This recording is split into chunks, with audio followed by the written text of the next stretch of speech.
Bonsoir à tous, on va faire l'exercice 2 de ce complément de géométrie. Donc on a ce dessin là avec DA qui est égal à DC. Et du coup, qu'est-ce qu'on peut en tirer comme conclusion? Alors, on regarde tous ces triangles. Déjà, le fait que DA soit égal à DC, ça veut dire que le triangle est isocèle, donc ici on peut rajouter le 28 degrés. Est-ce que ce sera utile? Je ne sais pas, mais c'est probable. Si j'ai ce 28, du coup, je peux trouver l'angle ici que je vais appeler alpha. Non, je ne vais pas l'appeler alpha parce qu'il y a déjà alpha. Je vais l'appeler bêta. Et ici, du coup, j'ai un autre angle qui correspond, qui est gamma. Donc, bêta, c'est égal à 180 moins 28 moins 28. Gamma, c'est égal à 180 moins bêta. Autrement dit, 180 moins 180 moins 28 moins 28. On va quand même faire l'effort de calculer 2 fois 28, 56. Et après, du coup, alpha, il est égal à 180 moins 70 moins 56. Et ça, il faut faire le calcul, le faire juste. Donc je vous laisse sortir vos calculettes. Et ça vous donne 54 degrés. Alpha est égal à 54 degrés. Nous avons fait le A. Avec le B, on a ce dessin-ci, donc on peut assez facilement trouver l'angle qui correspond au 126. Donc 180 moins 126, ça nous fait 54 degrés.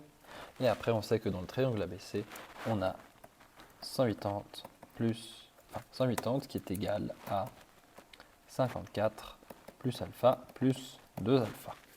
Autrement dit, 180 moins 54, le tout divisé par 3, est égal à alpha. On fait ça et ça nous donne les angles de 42 degrés. Pour le C, il va falloir être un petit peu plus fin. Ça commence à devenir des exercices qui sont un peu plus difficiles parce qu'il y a beaucoup d'informations. J'ai reproduit le dessin, je vais déjà réécrire les informations qui me sont données par l'énoncé. Donc, l'angle à 84 degrés, je peux le faire comme il est écrit sur le dessin, ici c'est très joli, mais je peux également simplement noter le fait que DAC angle, c'est égal. Alors angle, vous pouvez le noter comme ça ou comme ça, mais vu que je suis un flemmard, je fais qu'une espèce de L, et cet angle DAC, c'est 84 degrés. Maintenant, il me reste encore les deux arcs de cercle à montrer. Alors le D, il commence là et il fait cet arc de cercle, donc ça veut dire que DC est égal à DA. Et je pense que vous remarquez que mon dessin n'est pas un dessin, mais bien un schéma, puisque moi, mon DC, il ne vaut pas mon DA. Et deuxième arc de cercle qui part de A et qui passe là, donc AC est égal à AB. Toutes ces informations me permettent de dessiner des angles, et ça tombe bien, le but c'est de calculer des angles. Premier angle qu'on dessine, c'est le fait que là j'ai un triangle isocèle alpha.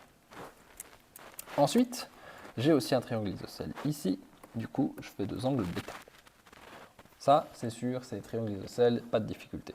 Maintenant, il me manque une information que je n'ai pas encore exploitée dans ce dessin, c'est le fait que DC et AB sont des parallèles. Si elles sont parallèles, il va peut-être falloir que j'utilise pour réussir l'exercice. Peut-être pas, des fois il est possible qu'on note des choses, des informations inutiles. En général, en maths, c'est rare. En sciences réelles, en physique par exemple, c'est plus récurrent vous deviez trier les informations utiles des informations inutiles. Ici, on a deux informations utiles puisque bêta ici il croise DC et c'est l'angle DCA et du coup l'angle CAB, c'est des parallèles entre DC et AB. Donc ici je retrouve le bêta. Ce qui me permet de facilement continuer l'exercice puisque j'ai l'angle DAB qui est à 84 degrés. Donc 84 degrés c'est égal à, je vais le faire tout en orange, 2 bêta. Bêta est donc égal à 42 degrés. Et ensuite, avec ce que j'ai en bleu, je remarque que j'ai 180 moins bêta est égal à 2 alpha. Autrement dit, 180 moins 42, le tout divisé par 2, est égal à alpha. Et 180 moins 42 divisé par 2, ça fait 69 degrés. Et donc, on a trouvé la valeur de alpha et on est super content. On double souligne parce que c'est une bonne réponse et on peut passer à la suite.